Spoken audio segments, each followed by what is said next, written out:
Oráculo e profecia contra o Egito. Advertência contra o Egito. Vejam, o Senhor cavalga numa nuvem veloz que vai para o Egito.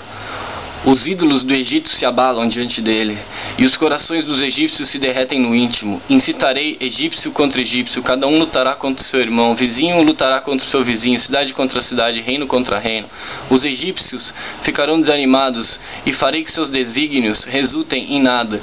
Depois eles consultarão os ídolos e os necromantes, os médios e os adivinhos.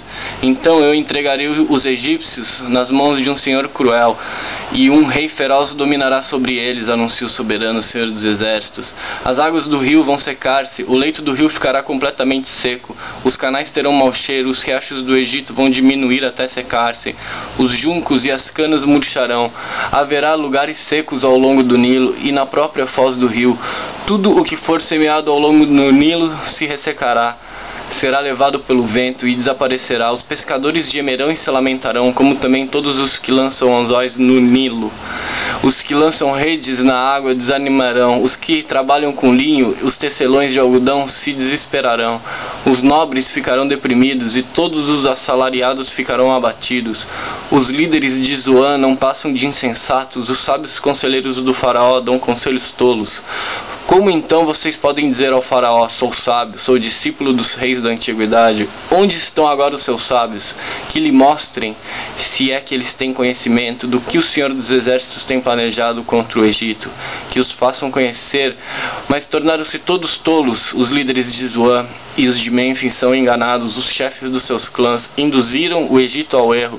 O Senhor derramou dentro deles um espírito que os deixou desorientados. Eles levam o Egito a cambalear em tudo quanto faz, como cambaleia um bêbado em volta do seu vômito. Não há nada que o Egito possa fazer, nada que a cabeça ou a cauda ou a palma ou o junco possam fazer. Naquele dia os egípcios serão como mulheres, se abalarão de medo diante do agitar da mão do Senhor dos Exércitos, que se levantará contra eles. Judá levará o pavor aos egípcios, e todo aquele que mencionar o nome de Judá ficará apavorado por causa do plano do Senhor dos Exércitos contra eles.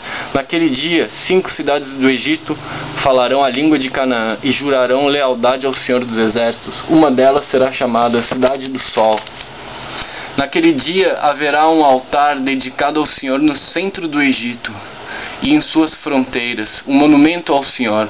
Será um sinal e um testemunho para o Senhor dos Exércitos na terra do Egito, quando eles clamarem ao Senhor por causa dos seus opressores. Ele lhes enviará um Salvador, um defensor que os libertará. Assim o Senhor se dará a conhecer aos egípcios, e naquele dia eles saberão quem é o Senhor. E a ele lhe oferecerão culto com sacrifícios e ofertas. Lhe prestarão cultos com sacrifícios de louvor, farão votos ao Senhor e os cumprirão. O Senhor ferirá os egípcios, ele os ferirá e os curará. Eles se voltarão para o Senhor, ele responderá às suas súplicas e os curará. Naquele dia haverá uma estrada do Egito para a Síria. Os assírios irão para o Egito e os egípcios para a Síria. E os egípcios e os assírios cultuarão juntos ao Senhor. Naquele dia Israel será um mediador entre o Egito e a Síria, uma bênção na terra. O Senhor dos Exércitos os abençoará, dizendo: bendito sejam o Egito, meu povo, a Síria, obra de minhas mãos, e Israel, minha herança.